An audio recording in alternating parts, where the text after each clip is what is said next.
Assalamualaikum warahmatullahi wabarakatuh. Perkenalkan, nama saya Lydia Nawati dari kelas 12 MIPA 2. Di sini saya akan menjelaskan materi tentang meyakini hari akhir. Di video ini terdapat yaitu daftar isi tentang mengenai mind mapping, resume, dan pendapat saya mengenai materi ini. Yang pertama ada mind mapping yang berisi tentang A. Tadarus Al-Quran, B. Menganalisis dan mengevaluasi, C. Periode hari akhir, D. Hakikat beriman kepada hari akhir, E. Hikmah beriman kepada hari akhir, dan yang F. Menyajikan kaitan pada hari akhir. Yang kedua, resume.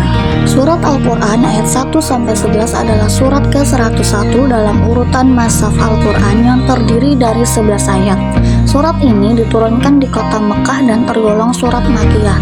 Mengutip buku tafsir Fi Zilalil Quran jilid 12 oleh Sayyid Qutb, Al-Qari'ah memiliki arti kiamat seperti halnya At-Tamamah, As-Sakkah, dan Al-Ghasyiyah. Namun arti dari surat ini lebih mengisyaratkan pada tindakan memukul dan menampar, karena mampu memukul hati dengan kedahsyatannya. A. Tadarus Al-Quran. Kegiatan Tadarus Al-Quran bertujuan menumbuhkan keinginan peserta didik untuk mendaburi dan mengetahui manfaatnya, yaitu faham makna Al-Quran dan mengetahui rahasia keagungannya.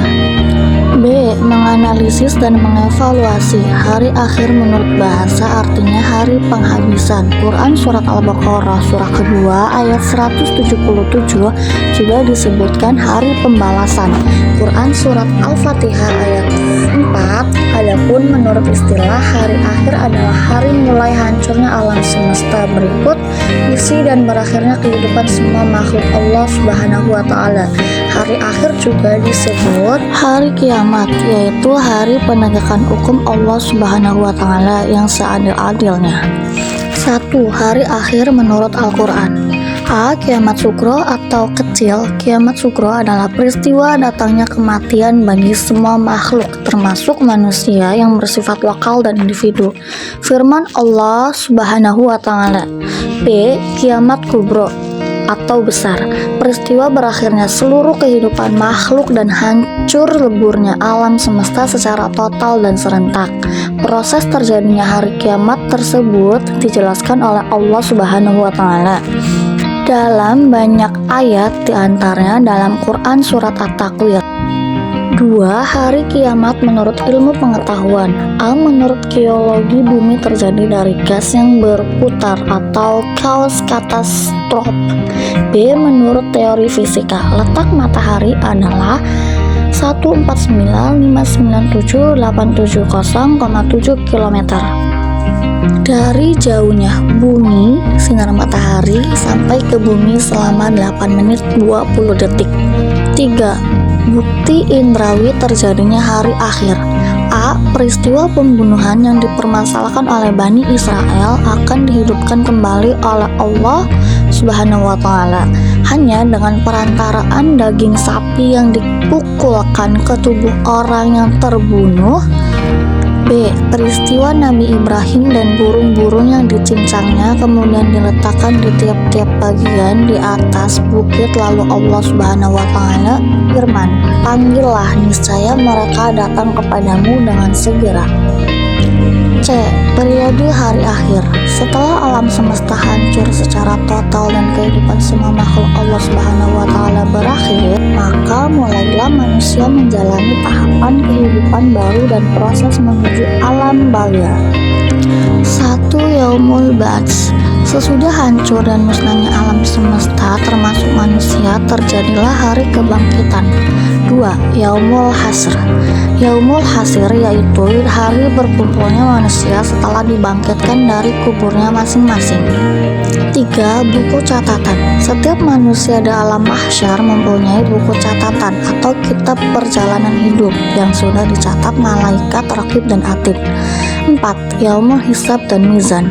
Yaumul Hisab adalah hari ketika Allah Subhanahu wa Ta'ala memperlihatkan semua amalan di akhirat untuk dihisab. 5. As-Sirat. As-Sirat adalah jembatan yang membentang di atas neraka menuju surga. 6. Yaumul Jaza. Yaumul Jaza yaitu suatu hari ketika semua manusia akan menerima balasan Allah Subhanahu wa Ta'ala. 7. Balasan perbuatan baik dengan surga setelah seluruh manusia dihisab dan melalui timbangan. Mereka diberikan balasan yang sesuai dengan amal perbuatannya.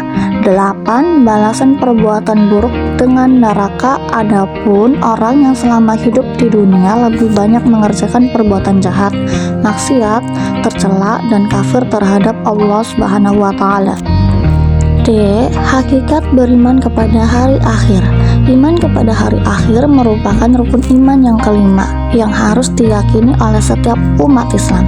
Segala perbuatan yang dilakukan oleh setiap manusia, baik maupun buruk, akan dipertanggungjawabkan di akhirat kelak. E. Hikmah beriman kepada hari akhir. 1. Muncul rasa kebencian yang dalam kepada kemaksiatan dan kebejatan moral yang mengakibatkan murka Allah Subhanahu wa Ta'ala di dunia dan di akhirat. 2. Menyejukkan dan mengembirakan hati orang-orang mukmin dengan segala kenikmatan akhirat yang sama sekali tidak dirasakan di alam dunia ini.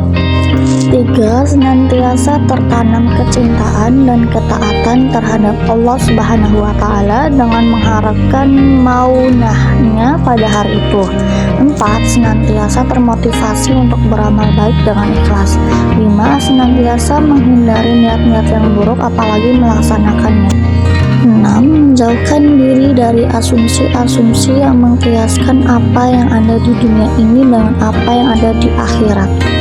F. Menyajikan kaitan antara beriman kepada hari akhir dengan perilaku jujur, bertanggung jawab, dan adil. Makna kemenangan dan sukses dunia dan akhirat adalah kita perlu menelusuri motif diri kita yang paling dalam. Sukses yang jangka panjang adalah kesuksesan negeri akhirat. Dan yang terakhir yaitu pendapat. Hari akhir adalah rahasia Allah Subhanahu wa Ta'ala, sehingga tidak ada yang mengetahui kapan terjadinya. Maka dari itu, kita sebagai umatnya harus bersiap akan terjadinya hari akhir dengan menjalankan perintah-perintahnya dan mempersiapkan diri. Karena hidup yang kekal nantinya ialah di akhirat. Kita hanyalah manusia yang lemah dan kita harus meyakini adanya hari akhir karena itu semua rahasia Allah. Oke, terima kasih. Mungkin itu saja yang bisa saya sampaikan. Semoga dengan saya menyampaikan materi ini, penonton bisa menyimaknya dengan baik dan benar. Wassalamualaikum warahmatullahi wabarakatuh.